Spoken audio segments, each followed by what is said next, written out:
Excellente soirée à toutes et à tous. Voici des images pour commencer. Celles des audiences du Premier ministre en marge de l'Africatie au Forum.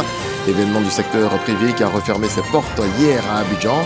Robert Begré-Mambé a échangé avec plusieurs premiers ministres africains. Le renforcement de la coopération bilatérale évoqué, mais aussi les opportunités d'investissement au menu des discussions avec des partenaires internationaux. La Cour de cassation souhaite que les universités et grandes écoles s'imprègnent de ces arrêts. Des recueils sont mis à la disposition des étudiants pour mieux comprendre les arrêts rendus par cette Cour. La cérémonie s'est tenue dans les locaux du haut représentant du président de la République. Et puis, on voit comment les agents de santé accentuent la lutte contre le paludisme et la dengue. Cela se traduit par la pulvérisation des ménages. Pour les zones difficiles d'accès, il est prévu des drones pulvérisateurs pour attaquer les gîtes larvaires.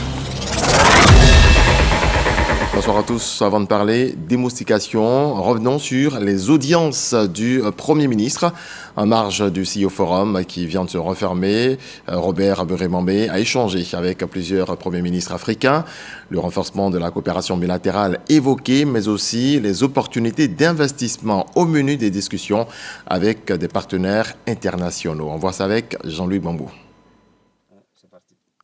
Au cœur du plus grand rassemblement des décideurs économiques du continent, la diplomatie ivoirienne s'active. En cette deuxième journée de l'Africatie au Forum, le Premier ministre Robert Begré-Mambé a reçu une série de hautes personnalités, marquant ainsi l'engagement de la Côte d'Ivoire à consolider ses relations bilatérales et ses partenariats stratégiques. La journée s'est ouverte avec le Premier ministre camerounais Joseph Dion Ngouté, chef de la délégation de son pays à ce forum. Nous sommes extrêmement satisfaits que les choses évoluent dans la très bonne direction et que ces deux pays qui sont des pôles dans les deux sous-régions puissent avoir des concertations de temps en temps pour améliorer les choses entre eux et de se faire tirer les autres pays pour qu'il y ait une plus grande unité entre l'Afrique de l'Ouest et l'Afrique centrale. Avec son homologue tanzanien Kassim Majaliwa, les échanges ont porté sur les opportunités de coopération économique, notamment dans les secteurs des mines, du tourisme et des infrastructures. La Côte d'Ivoire est un pays qui connaît un développement significatif, notamment dans le domaine de l'agriculture, des infrastructures et d'autres domaines. La Côte d'Ivoire et nous avons déjà signé des protocoles d'accord dans différents secteurs. Et nous voudrions mettre en avant cette occasion pour renforcer notre engagement vis-à-vis de la mise en œuvre de ce qui existe déjà. Troisième étape, la Guinée. Le Premier ministre ivoirien a plaidé avec Amadou Oriba pour la relance de la commission mixte ivoiro-guinéenne à l'arrêt depuis plus d'une décennie. Les deux pays ont des destinées identiques. Nous devons renforcer la coopération, renforcer la concertation, parce que c'est le même peuple qui vit de part et d'autre de la frontière. En marge de ces échanges africains, Robert Begré-Mambé a reçu Troy Fitrel, haut responsable du Bureau des affaires africaines du département d'État américain, pour renforcer les liens avec les États-Unis dans divers secteurs stratégiques. Enfin, Maktar Diop, directeur général de la Société financière internationale, a réaffirmé l'intérêt de la SFI pour les projets prioritaires du gouvernement ivoirien. Aujourd'hui, la relation entre la SFI et la Côte d'Ivoire est excellente. Nous allons atteindre $1 milliard d'investissement cette année en Côte d'Ivoire, ce qui constitue un niveau record d'investissement de la SFI en Côte d'Ivoire. Et nous comptons au cours des années à venir accroître de manière significative ce montant d'investissement.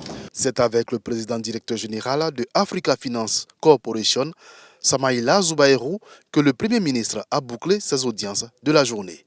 Des rencontres diplomatiques à forte valeur ajoutée qui traduisent la volonté de la Côte d'Ivoire de renforcer son attractivité économique et son rôle de leader régional. Et pour maintenir ce positionnement, il faut des secteurs solides, notamment la justice, dont les décisions ne sont pas toujours comprises. Eh bien, la haute juridiction de l'ordre judiciaire met à disposition des étudiants ces recueils d'arrêts, des arrêts rendus en matière civile, commerciale, sociale et pénale. Une porte ouverte pour les universités et grandes écoles pour la maîtrise du fonctionnement de la Cour de cassation. Nosangare. Des recueils soigneusement compilés changent aujourd'hui demain. Ils quittent les archives de la Cour de cassation pour rejoindre les rayons des universités et grandes écoles de Côte d'Ivoire. Une passerelle entre le monde judiciaire et celui du savoir. Nous exprimons notre reconnaissance pour la transmission des recueils et jurisprudences, véritable trésor et sagesse juridique. Ces ouvrages qui nous ont été gracieusement offerts, j'en prends la garantie à votre nom, intégreront nos bibliothèques, alimenteront nos cours et serviront de base à des recherches innovantes. Ces recueils sont une mine d'or pour les futurs juristes, avocats, magistrats ou chercheurs. Car derrière chaque arrêt, c'est un pan du droit ivoirien qui est mis en lumière. Le but, c'est de vulgariser le droit et faire en sorte que les décisions de justice soient conformes sur l'ensemble du territoire et que les praticiens du droit, que ce soit les avocats, les commissaires de justice, tous ceux qui sont du monde judiciaire et juridique, aient une idée précise de ce que tel problème a telle solution pour en éviter les différentes interprétations. Et ça, c'est le rôle de la Cour de cassation. Un geste fort pour valoriser la justice et renforcer la formation dans les facultés de droit. Initiée par le haut représentant du président de la République, cette cérémonie s'inscrit dans le cadre des missions de l'institution. Cette distribution d'ouvrages fait partie de l'une de nos missions qui consiste à faire mieux connaître les institutions de la République. Et je crois qu'aujourd'hui, c'est la Cour de cassation qui est à l'honneur. Et au-delà de la distribution de ces ouvrages, le président de la Cour de cassation ira bientôt à Yamoussoukro pour donc en parler davantage aux étudiants de Yamoussoukro. De telles initiatives seront multipliées selon le haut représentant du président de la République à travers tout le pays. Très belle initiative encouragée pour le bonheur des étudiants, tout comme ceux dont, dans l'éducation nationale, les directeurs de centres d'information et d'orientation ont été dotés de 57 véhicules de la part de la ministre Mariatou Koné pour de meilleurs résultats. Ismaël Evrardeo Devisoyo. 57 véhicules flambant neufs remis aux différents directeurs de centres d'information et d'orientation de l'éducation nationale et de l'alphabétisation. Une dotation en engins roulants en réponse aux difficultés de mobilité rencontrées par ces acteurs du système éducatif dans l'accomplissement de leurs tâches quotidiennes. Vous nous installez parfaitement dans des conditions plus qu'idoines pour nous permettre de parcourir nos régions, nos localités respectives, à la recherche et à l'accompagnement des apprenants, des jeunes de notre beau pays, à l'effet de lutter plus efficacement contre le décrochage scolaire, ce qui est votre combat, Madame la Ministre. Coût de l'opération, plus d'1,3 milliard de francs CFA. Par ce geste, la ministre Mariatou Koné traduit la volonté du gouvernement ivoirien à œuvrer à la bonne marche du secteur éducation. Les véhicules ont été acquis au prix d'un investissement considérable consenti par l'État de Côte d'Ivoire. Il vous revient d'en faire un usage responsable et professionnel dans le strict respect du contrat d'objectifs et de performance auquel nous adhérons tous et qui nous impose rigueur, transparence et responsabilité dans la gestion des ressources publiques. Outre ces moyens de locomotion, des ordinateurs, disques durs et antivirus sont également réceptionnés.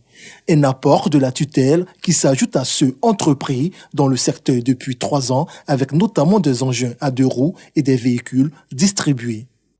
On distribue également du matériel dans les établissements techniques et professionnels, matériel sanitaire et didactique, en plus des infrastructures rénovées à Jacquesville, Yopougon et Cocody.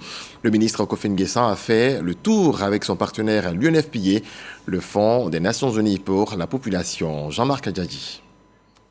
Visite de terrain du ministre Kofi N'Guessan et du Fonds des Nations Unies pour la population UNFPA dans les établissements d'enseignement technique et professionnel du pays. Pour la première étape, la délégation a déposé ses valises au lycée professionnel de Jacquesville dans la région des Grands Ponts.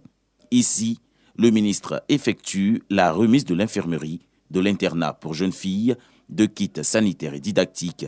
De retour dans le district d'Abidjan, cap est mis sur le lycée multisectoriel Mohamed VI, le nouveau centre de formation par apprentissage métier du bâtiment de Yopougon et enfin au lycée technique d'Abidjan. Des équipements, dont de l'UNFPA, sont également offerts pour l'amélioration du cadre de travail des apprenants. Ça fait partie du mandat de l'UNFPA d'accompagner les gouvernements à libérer le potentiel des jeunes. Surtout dans un pays comme la Côte d'Ivoire où 75% de la population est jeune. Le président a dégagé des moyens, vous avez remarqué, relativement importants pour réhabiliter le dispositif, notamment les anciens lycées, mais aussi pour construire d'autres infrastructures comme ici, ce centre de formation d'apprentis de Yopougon, où on aura plus de 10 métiers dans le domaine du bâtiment. Mais dans le déroulement de nos programmes, on aura à recruter des jeunes garçons et des filles. On va les mettre ensemble. L'idée, c'est comment créer les conditions de sécurité, les conditions idoines pour que les formations se déroulent dans de bonnes conditions. Avec plus de 150 000 apprenants dans le secteur de l'enseignement technique et professionnel en Côte d'Ivoire, soit un taux de progression de plus de 6%, le ministère de tutelle envisage accélérer les travaux de construction et de rénovation des établissements du pays. Et le pays qui dit stop au paludisme et à la dengue, une campagne de démoustication est en cours. Les agents de santé accentuent la lutte. Cela se traduit par la pulvérisation des ménages. Pour les zones difficiles d'accès, il est prévu des drones pulvérisateurs pour attaquer les gîtes larvaires. Didier Nguissan. Cocody, quartier d'Anga. Dans cette entreprise de jardinage, ces agents de l'Institut national d'hygiène publique, INHP, recherchent des lieux de reproduction des moustiques à détruire. Ces pots de fleurs, ces bacs, pneus usagés et autres récipients constituent des potentiels gîtes larvaires. L'équipe prépare d'abord cette solution larvicide biologique avant de l'appliquer. Nous avons découvert des vases qui contiennent de l'eau, d'autres sont positifs, donc des gîtes de moustiques, et d'autres sont négatifs. Nous sommes en train de procéder à l'élimination, que ce soit des gîtes positifs ou bien des gîtes potentiels. Les agents pulvérisateurs sillonnent les rues, mais aussi les ménages. Mais dans ce quartier résidentiel, très peu de portails s'ouvrent. Après plusieurs refus, cette famille finit par accepter les agents de l'INHP. On a constaté qu'il n'y a pas de gîte. On a vu même des récipients déjà renversés. Donc, je félicite le monsieur pour cette pratique parce que dans ce genre de situation, il faut retourner les récipients qui peuvent recueillir de l'eau. En début de soirée, dans le village de Blocos, toujours à Cocody, ce dispositif permet de fumiguer le quartier. En plus du véhicule, l'opération est aussi pédestre, avec cet agent qui entre dans les ménages. Une opération de démoustication qui soulage les riverains. Nous avons ignoré d'abord le paludisme, qui faisait plus, selon moi, de morts même que le coronavirus. S'il y a une campagne de sensibilisation, elle est la bienvenue. L'opération, bon, c'est bienvenu parce que bientôt on va rentrer dans la saison des pluies. Donc vaut mieux au moins s'apprêter et puis, comment on appelle, pulvériser tous les coins qui sont un peu insalubres. Avant, on nous avait partagé des moustiquaires imprégnés. Bon, on a utilisé, mais c'est ces déchets. Moi, je dors sous des moustiquaires et je conseille vivement à tout un chacun de dormir sous un moustiquaire pour éviter le paludisme. En plus des ménages, les zones difficiles d'accès sont ciblées. Ici, de gros moyens sont déployés par le Programme national de lutte contre le paludisme et l'INHP grâce à ces drones pulvérisateurs, spécialement conçus pour la lutte antivectorielle. Nous sommes présentement en abordage de la saison des pluies. Et donc, les cas d'arbovirus, notamment de fièvre jaune et de dengue et de paludisme en Abidjan vont augmenter. Et donc, c'est en prélude de cela que toutes ces opérations sont en cours. On vient d'acquérir de nouveaux drones qui sont capables de faire entre 30 à 45 minutes, de traiter près de 400 hectares. Donc, ça nous permet de pouvoir traiter une grande superficie au niveau d'Abidjan. Avant, pour traiter à Cocody, il fallait 10 jours. 10 à 15 jours. Mais aujourd'hui, avec ces drones-là, on peut traiter Cocody en 5 jours. Donc, ça va nous aider à pouvoir aller vite. Démarrée le 8 mai dernier, cette opération de lutte antivectorielle va durer une semaine. Elle concerne toutes les communes d'Abidjan et Bingerville. Voilà, vous l'aurez compris, il faut donc se débarrasser des déchets. Cela ne signifie pas qu'on ne les verra plus, puisque certains déchets dans nos poubelles peuvent refaire surface dans notre quotidien. C'est ce que nous allons voir dans ce reportage de Grâce Kando à l'occasion du lancement du projet pilote de tri sélectif dans 5 établissements primaires du district d'Abidjan. Regardons. Le Centre sportif, culturel et des technologies de l'information et de la communication ivoiro-coréen Alassane Ouattara dans la commune d'Adjamé, choisi pour abriter le lancement du réseau des leaders juniors du tri dans 5 écoles pilotes du district d'Abidjan. Il s'agit de faire des déchets une source de richesse à travers leur valorisation. Equity SA s'est engagé à hisser l'école au cœur de la dynamique de changement de comportement avec les déchets. Une dynamique qui porte l'ambition de préparer une génération future consciente des enjeux de la salubrité et outillée des bonnes pratiques de la gestion saine et durable des déchets. Plusieurs temps forts ont marqué l'événement, entre autres la signature de la charte de partenariat entre l'un des opérateurs de collecte des déchets porteurs du projet et les 5 écoles concernées, suivi de la remise du certificat d'adhésion aux 5 écoles pionnières. Aujourd'hui, l'environnement scolaire est dégradé. Donc, il faut vraiment une action pour amener tous ces élèves-là à s'impliquer pour donner une fière allure à nos écoles. La NAGED, à travers sa directrice générale, ambitionne faire de la Côte d'Ivoire un pays tourné vers des valeurs de propriété et de respect de l'environnement. Le projet d'initier les élèves au tri sélectif des déchets et au compostage ne peut que réjouir nos structures. Ce projet est en effet une aubaine pour nos jeunes apprenants à connaître l'importance et les enjeux d'une bonne gestion des déchets qui leur permettront de les traiter différemment afin de pouvoir capitaliser tous ces avantages. Pour une gestion durable et rationnelle des déchets, une application mobile des réclamations a été créée au profit des usagers. Et du côté d'Agnès Sankoua, dans la commune d'Abobo, c'est un cri de cœur des populations qui a été entendu par le ministère de l'Hydraulique et de l'Assainissement et de la Salubrité. Appel à l'aide pour trouver une solution à un ravin d'une trentaine de mètres de profondeur qui menace les habitants. Grâce Kando. Abobo, Agnès Sankoua, dans ce quartier d'environ 5000 âmes, un ravin d'une trentaine de mètres de profondeur progresse au fil des années et trouble la quiétude des riverains. À l'origine, le ruissellement des eaux pluviales est usé.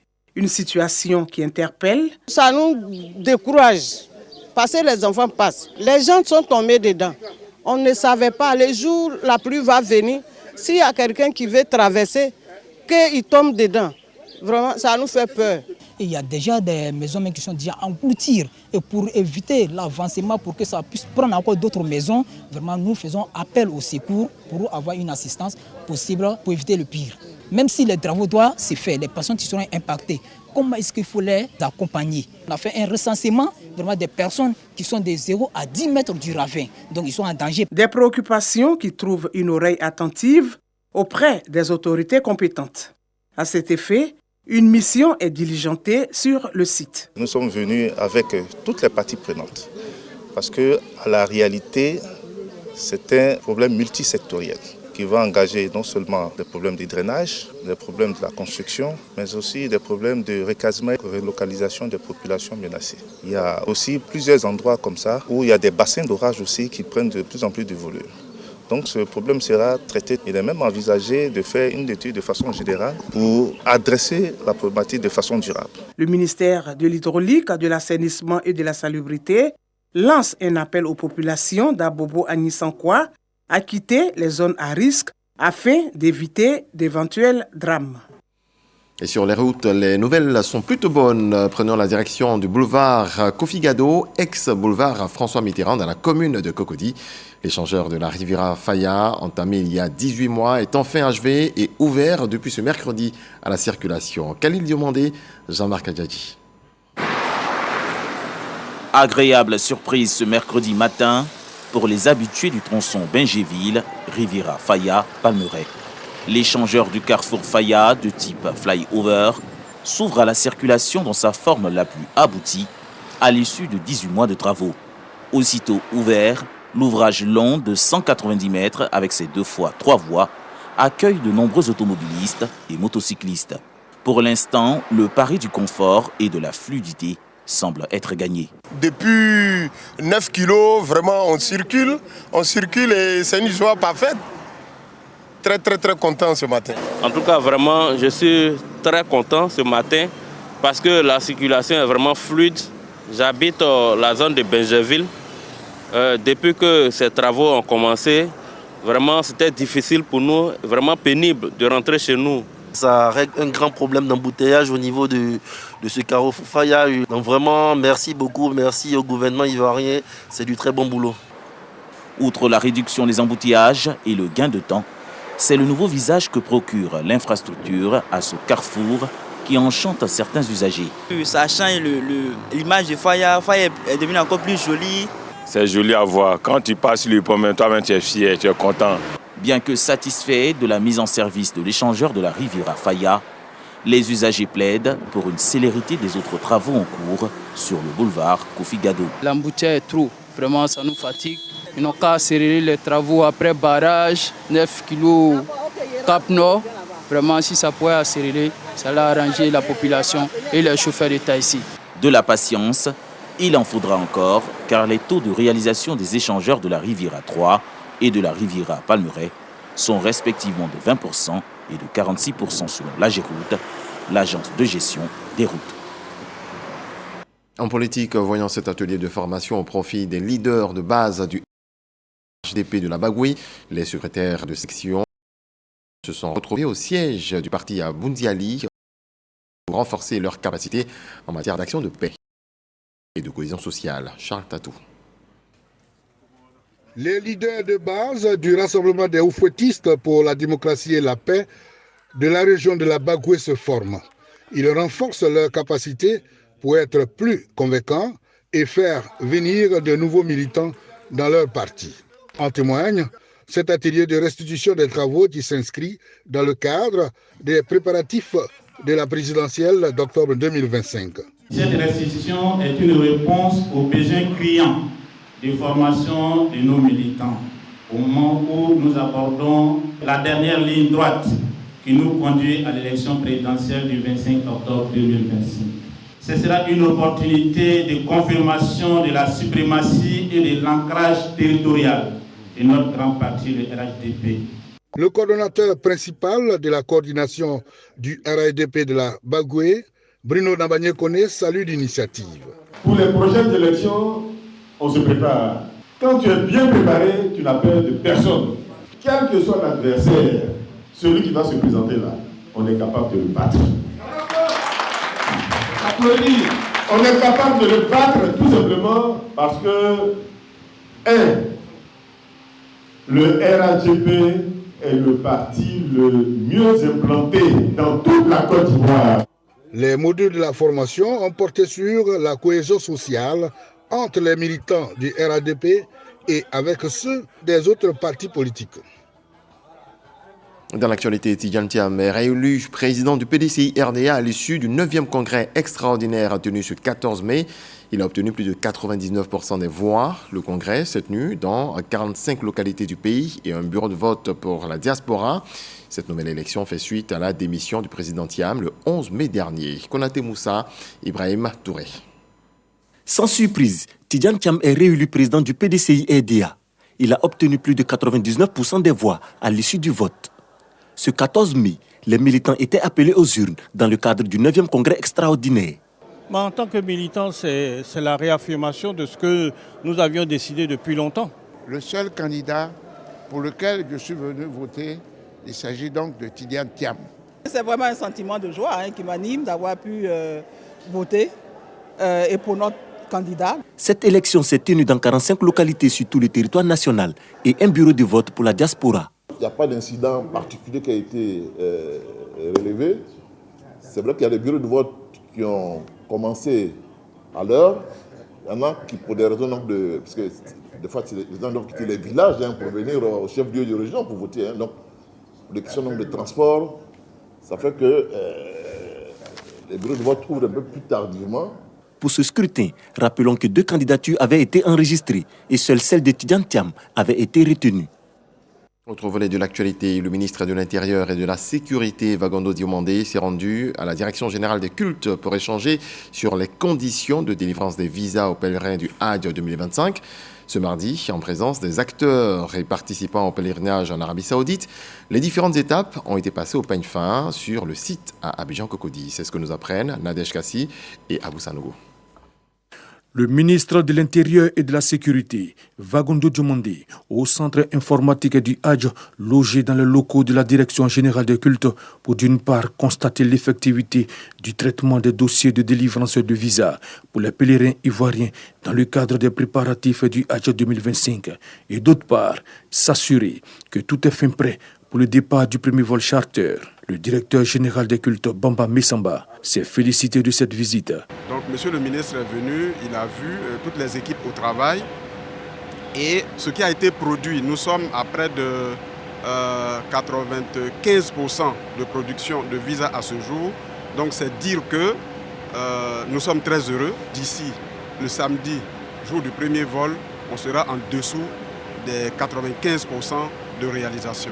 Vagondo Diomandé a encouragé le directeur général des cultes et ses collaborateurs pour l'efficacité du dispositif mis en place. Je voudrais, en termes de réaction, féliciter tous les acteurs qui ont tout mis en œuvre pour que nous soyons assurés du bon déroulement de toutes les opérations, tant avant le départ que pendant le déroulement du Hajj. Il faut savoir que cette année, il est prévu 17 vols au total dans le cadre des transports par vol charter.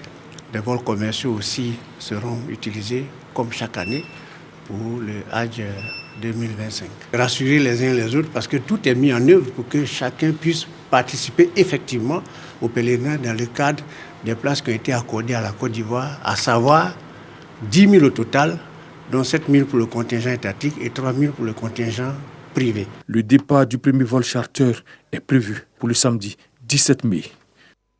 Je vous propose de faire à présent un tour d'horizon de l'actualité internationale avec Gabriel Zani.